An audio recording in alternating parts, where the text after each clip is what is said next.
Welcome back. Everybody had a good break? Yeah. Everyone's had a cup of tea and a coffee. I'm drinking. I had a Milo. Yeah, Milo. So everyone remembers the housekeeping rules from yesterday? Yep. Okay. This morning we'll just go through a little quick exercise just to get you guys more engaged in the course. We'll do a little icebreaker. So let's do a icebreaker I call 2 truths and a lie. So start with you, Ryan. Tell me 2 truths and a lie, and we'll try and guess which one's a lie. I have completed high school. I completed year 12. I've just started working in a HR firm, and I am a supervisor at my HR firm already. So which one do we think is the lie there, guys? I don't think you finished high school. I don't think he's finished high school. What about you, Cartel? No, I reckon he hasn't finished high school I yet. reckon he hasn't finished high school. What about you now? I'm going to jump on that boat too. Which one's the lie there, Ryan? I did finish year 12, and I am working at a HR firm, but I'm not the supervisor. Not the supervisor. Okay, Carzel. 2 truths and a lie. I graduated high school, I'm dyslexic, and I'm really good with technology. Which one do you think's? I don't think he finished high school. Didn't finish high school. What about you, Mia? I don't think he's good at technology. I think he's good with technology. Good one. What about you? Was it Bibby? Ooh. Yeah. He looked dyslexic to me, so I don't know how that's supposed to be good with the technology if you can't read. I don't think you finished high school. So which one's your lie there? I didn't finish high school. You didn't finish high school.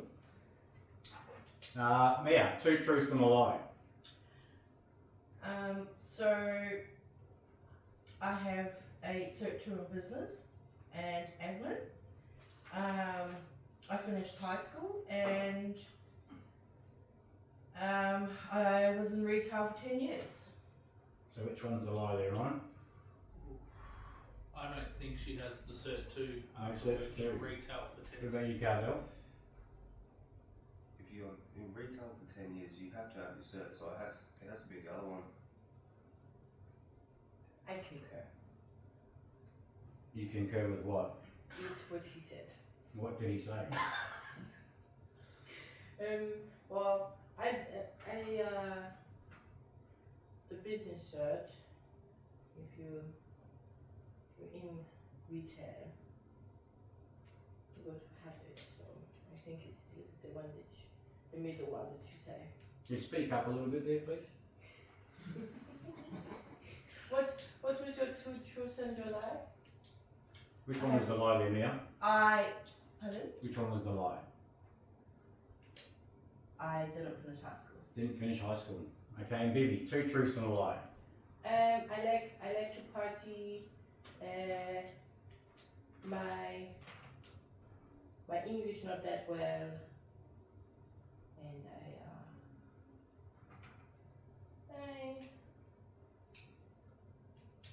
I like to play soccer. Which one's the lie, Ryan? I think she doesn't like to play soccer. Doesn't like to play soccer. Cartel? I don't think she doesn't like soccer either. Mia? Well, she's not lying about her English. So it has to be Throwing her under the bus there. the soccer. The soccer? She Which looks one's like the a lie? party person. And the soccer, I like to party. You like to play? Yes, Okay. I went to Toronto last night. I just up as Elvis Presley. Okay. There you go. We'll hear more about that a bit later. So, session 2, we're going to be looking at identifying hazards and conducting risk assessments.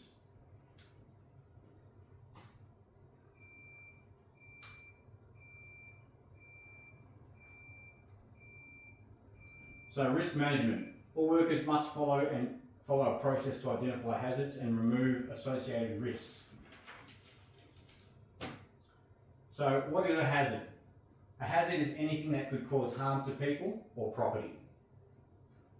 Okay, so when we're looking at hazards in the workplace, especially with your guys' workplace, what are some of the things that could cause harm to you guys while you're in the office? I already know this. Cords. Cords? Anything that can trip you over, like what she said with cords. Yeah, Anything blocking a walkway. yeah, blocking a walkway, it could be a hazard. Some water spills. Water spills, great. What about anything blocking a like an exit, like a fire exit? Yeah, blocking fire exits could be a hazard. So what is risk? Risk is the chance or the probability of harm if people or property is exposed to that hazard. So when we think about risk, we talk about the chance or the probability. What do they mean by that? How likely it is to happen? How likely it is to happen. So if we leave those 10 boxes of paper that got delivered in front of that fire escape, what is the likelihood of a fire happening and you guys being blocked of getting out through that fire exit? I would say it's likely. It's likely, right? So the likelihood that a fire happened is possible. When you need to exit through that fire door, you've now got a hazard obstructing that fire door. So there's a risk of you guys not being able to get out in time, right? So that's identifying the risk. Identify hazards. So why do we need to identify hazards in the workplace? To ensure it's a safe workplace for everyone. I know about Correct. yourself. So in most workplaces, your employer or supervisor will have already identified and assessed the hazards and put control measures in place. However, there's always a chance of other hazards that may arise. Therefore, workers must know how to identify workplace hazards, associated risks. They must implement and record the controls. So, what do you think they're talking about when they say implement and record the controls? What are some things that your employer could do to record the controls?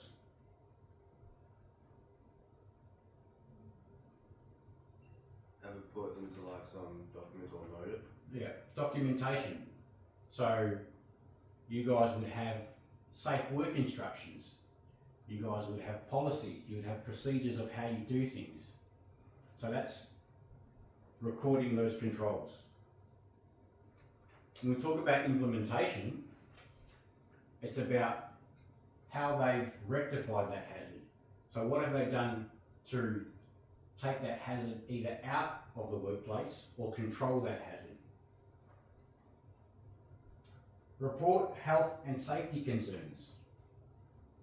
So when we talk about reporting health and safety concerns, why do we do that? So that way it gets dealt with. Yeah, it gets dealt with. Investigation. So we report health and safety concerns so we can capture any learnings from that health and safety concern, and we can implement recommended controls.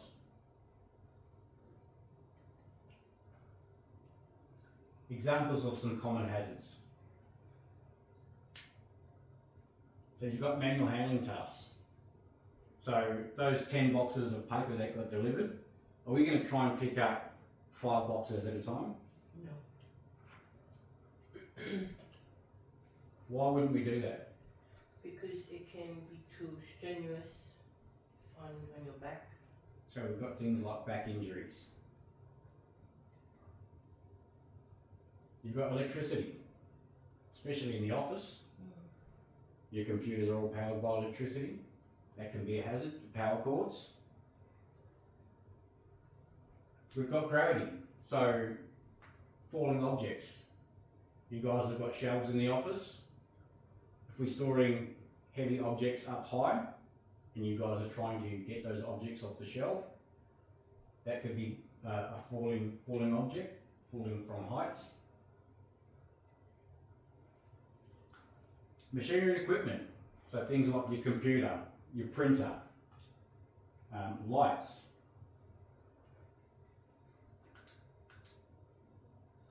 So noise, exposure to loud noises. So why do we need to minimise loud noises in the workplace? I already know this. Okay, just explain it to us for a little bit. So this could also go into the area to where the loud noises could affect your hearing as well and cause slight deafness or signs of tinnitus. Yep, that's a good one. Hazardous chemicals. So we touched a little bit about this in the first session. So exposure to acids, alkalines, silicas, heavy metals, asbestos and hydrocarbons. So it's important that you guys are identifying these hazards to protect your own health.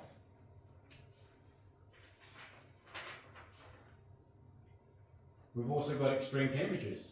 So not so common to you guys working in an office, but what if it was a 48-degree day and the aircon stopped working? We could get heat stroke. You get heat stroke. What other things could you suffer from in extreme heats? Dehydration. Dehydration. So these things are also important to make sure that you're maintaining a safe work environment for your workers, and also make sure that you guys are looking out for yourselves as well. Radiation, so ultraviolet, welding arcs, flashes, microwaves and lasers. So you guys have a microwave in the office.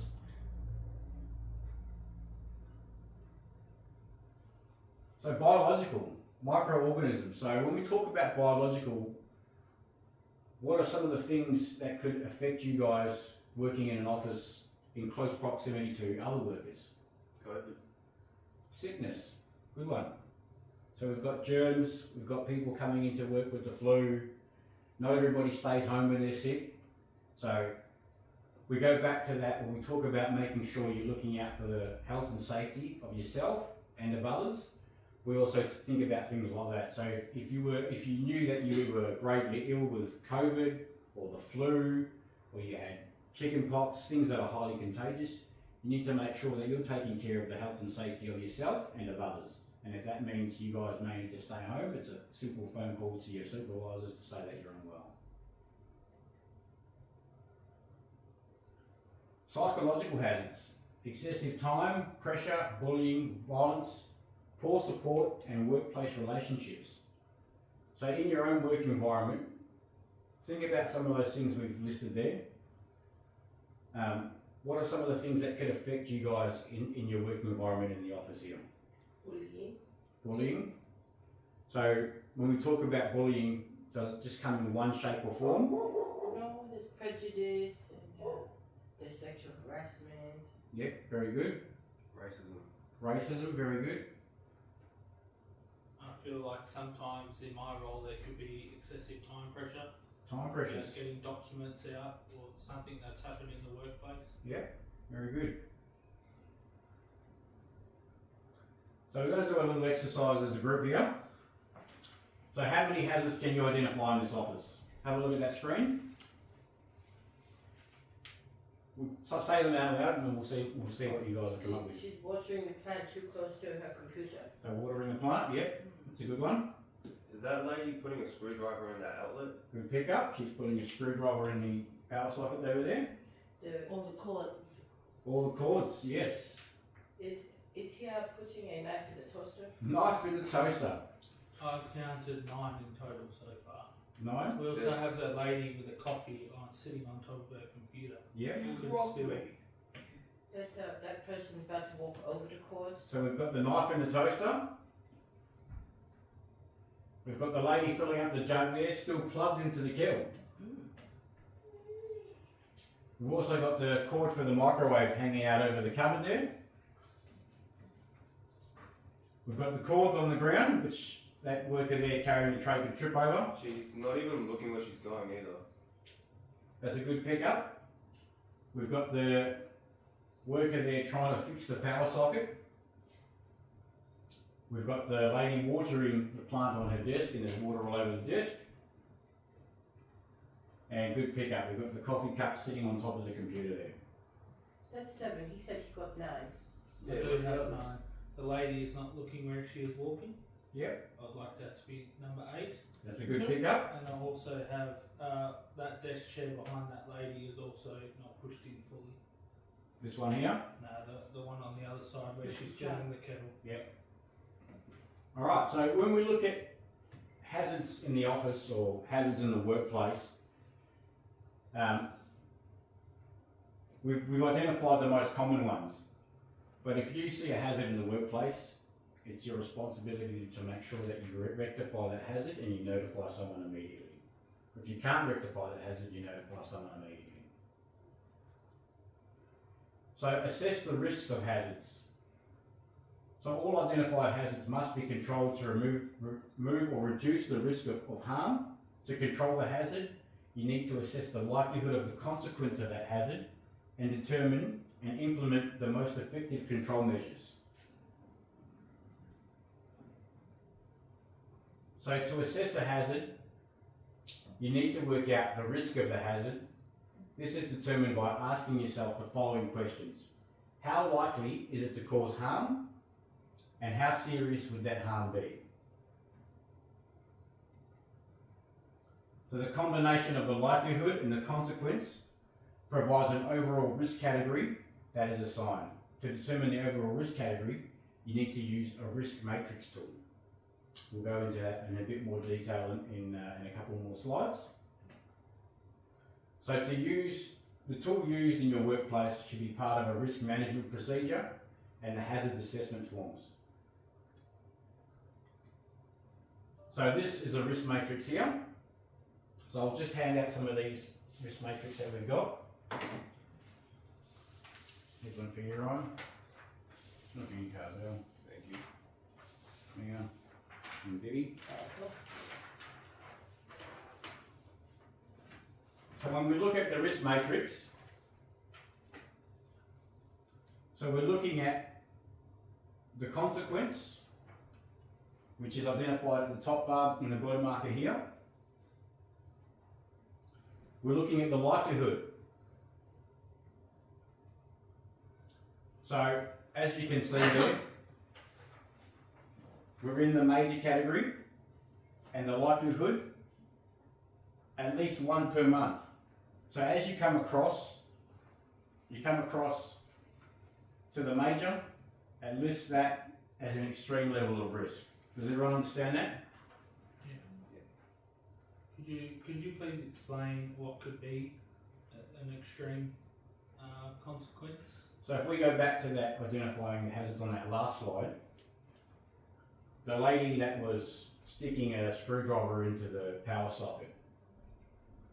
So what's the likelihood of her being injured from that and having a major? Being injured, you would say it would be likely. It's likely. Highly. So we've identified that as extreme. So it's the consequence times the likelihood equals the risk. Okay? So the risk that's been identified here, it's likely, it's major, which makes the risk extreme. Okay? Any questions on that? Now? Carzel? No? Ryan?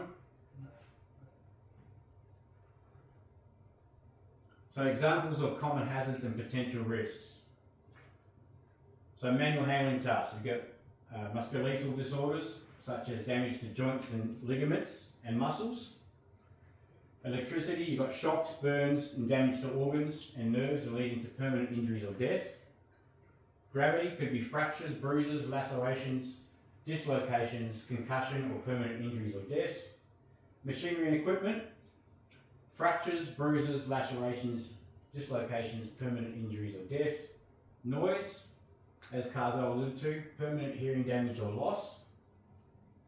Hazardous chemicals, respiratory illnesses, cancers, or dermatitis. Skin. So what is dermatitis? Does everyone know what dermatitis is? Eczema. Very similar to eczema. Extreme temperatures, heat can cause burns and heat stroke. Cold can cause hypothermia, things like frostbite. Radiation, we've got burns, cancer or blindness. Biological, great pickup by Carzel, we've got COVID-19, Legionnaire's disease, fevers, HIV, AIDS or allergies. And psychological, we've got mental health, physical illness or work-related fatigue. So if you need more information on this, the effects of potential risks, refer to the relevant codes of practice or guidance material available on health and safety from your safety regulator's website. So what was that website we spoke about at the start of the session? WorkSafe. WorkSafe. So, controlled identified hazards. So once you've identified something in the workplace that could cause injury or illness, you should discuss it with your team and or your supervisor or your team leader on how to eliminate or get rid of the hazard or do something to minimise. So, does everyone know what the hierarchy of controls are? A little bit. Little bit? Now? No, I No? don't think so. So the hierarchy of controls are steps that we can put in place to try and mitigate the risk or eliminate that hazard from the workplace. So the top one is the most effective, alright? So we go from the top down to the bottom. The top is always the most effective. The top one there is elimination. Can you eliminate that hazard or risk from your workplace? Is this reasonably practical to do? Alright, the next one down is substitution. Can you substitute that hazard for a lesser one? So if we go back to that picture that we looked at with the cords running across the office, can we substitute it? Can we get power banks? Do we need to run the cords across the office there? Isolation. Can you stop other people from getting near the hazard? So things like barricading, exclusion zones, okay? Those are the types of things we're looking at for isolation. Engineering controls. So what is an engineering control? When you think about your printer in the office, can you actively touch the rollers on the printer that push the paper out? No. What's it got on it? Covers. It's got covers, it's got guarding. Mm. So they've designed that printer with guarding on it to prevent you from touching or putting your hands into where those rollers are. Administrative controls. What does that mean? Spoke about this in our last session. Could be like procedures that your work have put in place, Correct. documentation, signage. Signage. Also talks about training. Have you been trained in that relevant task that you're about to undertake? All right. Can you understand what they've asked you to do? And PPE. PPE is right at the bottom. Why is PPE right at the bottom? Does anyone know? No, why is it at the bottom? Because PPE. it would be common sense in a way, almost. No, not quite. Because all these hazards can happen first before your PPE. So PPE is your last line of defence. Alright? If we don't have an engineering control in place, is the glove going to stop your finger from being pulled through that roller? No. So that's why things like engineering sits on top of PPE. If, for example, you have water all over the floor in the kitchen, is PPE going to stop you from slipping over? No. So we're going to isolate that hazard. We're going to put barricading up, we're going to put signage up. Slippery when wet. So those are the kind of things we're looking at when we talk about hierarchy of control. So as a group now, we're going to complete a risk assessment. So think about the hazards and the risk controls and the measures you're going to put in place. So as a group, discuss how you will implement the risk matrix. So I'll give you all a risk assessment here to do. So just take a couple of minutes, take 2 or 3 minutes just to discuss hazards in your workplace, what the hazard is, what the risk is to you and what the control measures are. Would you like to us to fill out this form also? Does ask for a date and the name of our trainer. Correct. So just fill the form out. So put the date in and your name.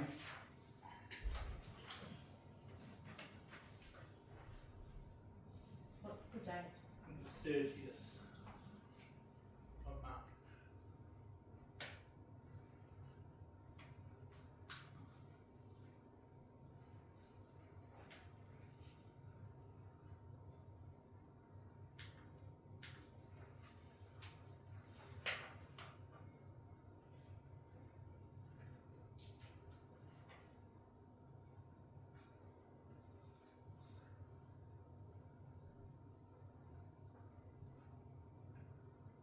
So has anybody got a hazard? Let's go with Kitty. What's a hazard that you could think of On paper? Or that you have written down?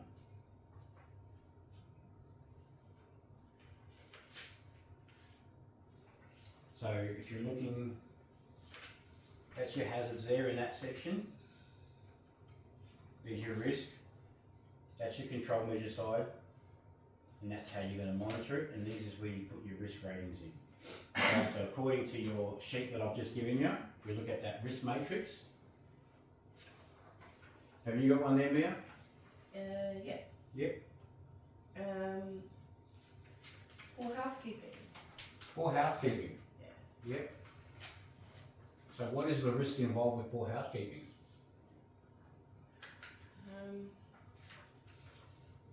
Slipping. Slipping? Anything else? Bad hygiene. Yep. Poor housekeeping, you could also trip on something. Right. So what kind of control measures can we put in place for that? Making sure that the workers clean up behind themselves and put things away where they're supposed to be. Yep. I've got a lot of kids and they don't do that. So who's responsible for doing that? Everyone. Everyone. So how have you rated it with your risk rating? What's the initial? Yeah. Low? Low. Low, I mean, because it shouldn't low happen. 2, low 3, 1 on 1? low 1? Yeah. So is that after you've rated it with the initial risk? Or is that after you've implemented your control measures? So what's the initial risk before that? If you look in the first risk rating bar, Yeah. look at your risk matrix. Medium. So it's a medium. Yeah. Yep. Who's got another hazard for me? the cable across walkways. Cables across walkways. That's a great one. So what is the risks involved with that? Can slip, trip or fall over. Yep. So your initial risk rating for that, look at your risk matrix. What do you think the risk rating for that would be? Say a 2. A 2? Yeah, 2E. Yep. So is that low, medium or high? Some medium. Medium. What's the control measures that you're going to put in place? You have to tuck all the cords neatly away, like under the desk. Or like if the cords are going across the room, you've got to like put tape over them. Yep. So you could also think about things like cable guards. Okay, so once you've controlled that risk, what's your risk rating now? Go down to like a 2C. 2C, and what's that sitting at? Medium. Still medium. The other one Can was you- high. Well, the other one was high, was it? Yes. Sorry, excuse me.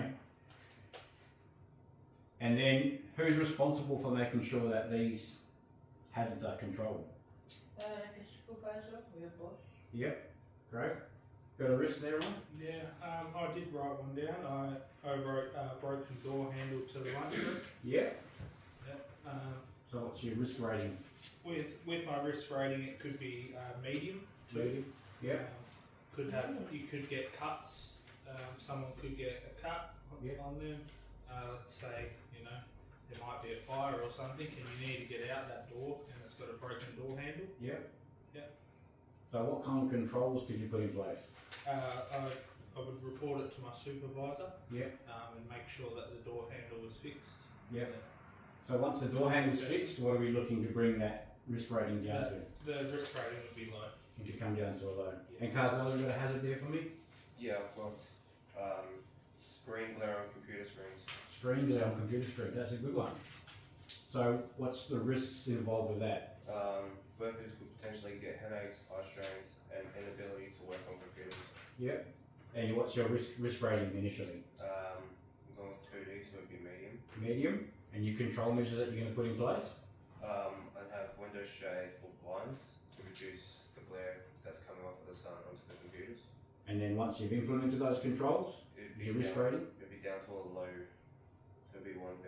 And who would you ask to help you out to sort something like that out? I'd go to my supervisors to ensure that this is happening and see that it's being controlled and implemented straight away, so that way everything can go back to how it should be and improve the production. Okay, so if we look at the bottom of that page,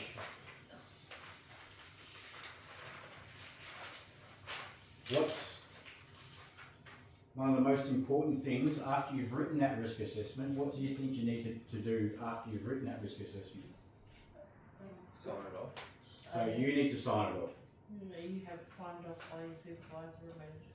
You need to, yeah, correct. Get your supervisor to sign it off With the date. with the date. All right, make sure it's been dated. You've signed it and your supervisor has signed it. All right, that's you getting clarification from your supervisor that he's acknowledged that you've identified these risks and control measures need to be put in place. Okay? If the supervisor says, well, I don't think that door handle's a risk, do you have the right to stop work? Yes. Because it's not a safe work environment, correct? Correct. Yes, if you get locked in, or, like Ryan said, a fire and you can't get out that door. What if your supervisor said to you, oh, the cable guards are too expensive, I'm not going to do that, and putting tape on makes the office look untidy? Couldn't you go to website for that? You can make a report, yeah. But if you're not getting any luck through your direct supervisor, what other avenues could you take? Go to your HR department. HR department. So go to your HR department, you also go to your senior management team. Explain to them, I've done this risk assessment, these are the issues I found, these are the hazards and the control measures I've identified that we could put in place, but the supervisor says we don't need them. Alright, but it's also about documenting. Make sure when you're doing these things, it's documented. Send them an email, let them know what's going on. Alright, but it's important that you identify these hazards in the workplace. You are conducting these risk assessments on a regular basis, and you are putting control measures in place to mitigate these hazards. So, that's the end of the day. We'll see you bright and early tomorrow morning. Alright, everyone have a great evening. Bye bye.